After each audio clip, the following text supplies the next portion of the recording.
It's 3 a.m. Your eyes open in the dark. Nothing woke you. No sound, no dream, no reason. And as you lie there, wide awake, your mind suddenly racing, you assume something is wrong with you. Insomnia, stress, a broken sleep schedule. But what if waking up at 3 a.m. isn't a malfunction at all? What if it's a 300,000-year-old program switching back on, and your body is doing exactly what it was built to do? Almost everyone who experiences this reaches for the same word: insomnia. It sounds clinical. It sounds like something broke. And the modern world agrees with you. There are pills for it, clinics for it, billion-dollar industries built around the idea that waking in the night is a problem to be solved. But the deeper you look at the science, the stranger this gets. Because your body isn't failing at 3 a.m. It's running a sequence. A precise, scheduled, chemical sequence that was set in motion the moment the sun went down. Let's start with what's actually happening inside you. Sleep isn't a single state, it moves in cycles, roughly 90 minutes each. And they aren't all the same. In the first half of the night, your body prioritizes deep sleep, the heavy, dreamless kind that repairs your body. But as the night goes on, the balance shifts. The deep sleep fades, and your cycles fill with more REM, the lighter, dream-rich stage where you're far easier to wake. By around 3 a.m., something else joins in. Your body temperature has been dropping all night. Now it hits its lowest point, and your brain begins releasing cortisol, the alertness hormone, hours before you'll actually need to wake up. This is the chemistry of dawn, starting in the dead of night. So at the exact moment your sleep is lightest, your temperature is bottoming out, and your alertness hormone is climbing. You are, biochemically, primed to wake up. And you do. Here's the part that matters. Waking up at this point isn't the error, it's the design. In a quiet, dark, prehistoric world, you'd surface gently, drift for a while, and slide back down into sleep without ever thinking about it. The waking was never the problem. What you do next is. Because the moment you wake in the modern world, you reach for something our ancestors never had. A glowing rectangle. You check the time. It's 3:13, and the instant that light hits your eyes, your brain does something catastrophic to your sleep. It cancels the melatonin, reads the light as morning, and drags you fully online.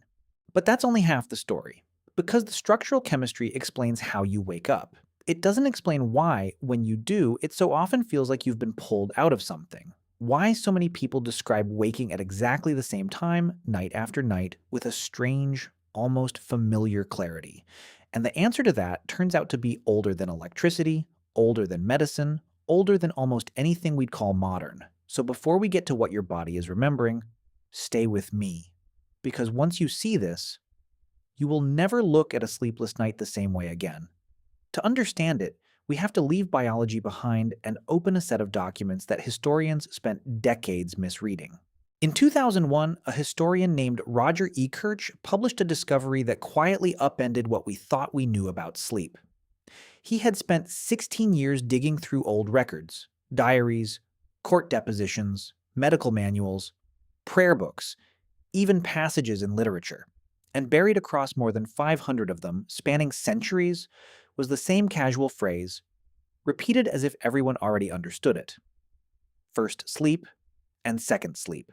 For most of human history, people did not sleep the way you were told to. They went to bed not long after dark, slept for about 4 hours, and then woke, naturally, expectedly, in the middle of the night.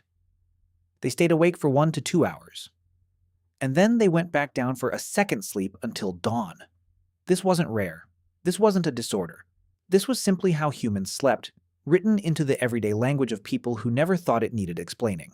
And what did they do in that gap, in those quiet hours between the two sleeps? Everything. And nothing. They prayed. They talked quietly with whoever lay beside them. And this didn't fade with the caves. It carried all the way into recent history. In 16th century France, a physician advised couples that these were the best hours to conceive, that they'd come to it rested and enjoy it more. People rose and visited their neighbors by candlelight. They sat with their dreams while the dreams were still warm. A medical manual from the 1500s recommended the watch, that's what they called it, as the ideal time to reflect and to study because the mind was calm and the world was completely still. Now hold on to that because here's where history hands the question to science. For a long time, this was just an old story buried in old books, until someone tested whether the human body would still do it, if you gave it the chance. In 1992, a psychiatrist named Thomas Wehr at the National Institute of Mental Health ran an experiment that sounds almost too simple. He took a group of people and took away their artificial light. For a month, they lived with 14 hours of darkness every night, roughly what your ancestors experienced before fire and lamps stretched the evening. He didn't tell them how to sleep, he just removed the light and watched. Within weeks, every single participant settled into the same rhythm. 4 hours of sleep, then 1 to 3 hours of quiet wakefulness in the middle of the night, then 4 more hours of sleep. Nobody instructed them. Nobody suggested it. Their bodies simply remembered a pattern that no one alive had taught them, as if it had been waiting under the surface the entire time, buried beneath a lifetime of electric light. And then Wehr measured what was happening in their bodies during that waking window. What he found is the strangest part of all. During those middle-of-the-night hours, their brains were flooded with prolactin, a hormone linked to calm, to stillness, to the deep peace you feel right after orgasm or during deep meditation. They weren't lying there anxious and frustrated the way you do when you grab your phone. They described the state as peaceful, reflective, almost meditative. It wasn't a gap in their sleep, it was its own distinct state of consciousness, one that most modern humans have never felt even once. So what happened? If this was written into us, where did it go? The answer is almost absurdly simple. Light.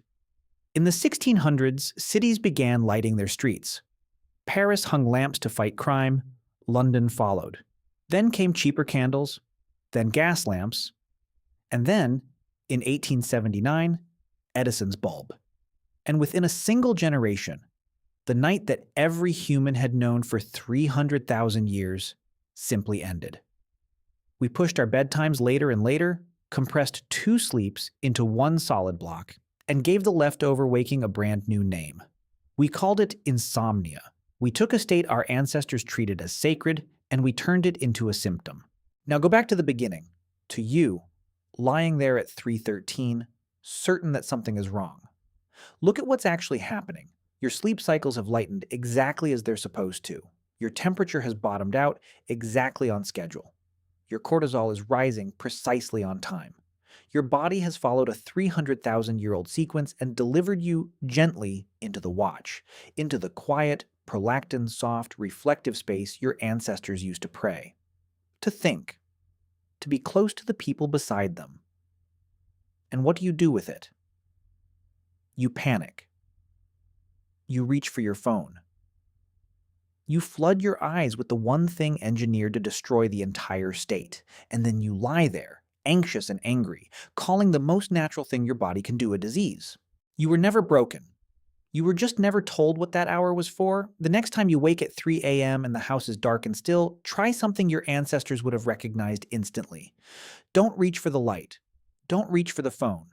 Just lie there in the dark and let your mind wander where it wants to go. You're not malfunctioning. You're not failing at sleep. You're awake in the watch, the oldest room in the human mind. For the first time, you know what it's for.